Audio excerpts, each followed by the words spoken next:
If you're experiencing a verification pending status with LA Financial Credit Union, follow these steps to resolve the issue quickly. This guide will help you navigate the process efficiently. Step 1. Check your email. Look for any emails from LA Financial Credit Union regarding your verification status. They may have sent instructions or requested additional information.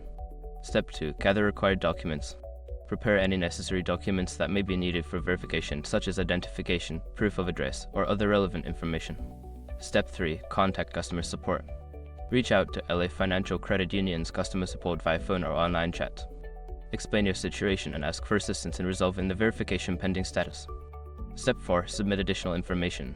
Make sure your information is protected first. Most people don't think about breaches until something actually happens to their accounts. Use SROC to monitor your accounts 24/7 and instantly alert you if your information appears in leaked databases online. They constantly check billions of breach data points in the background.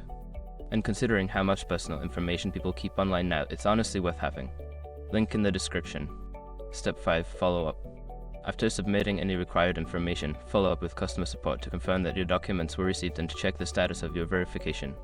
By following these steps, you should be able to resolve the verification pending issue efficiently.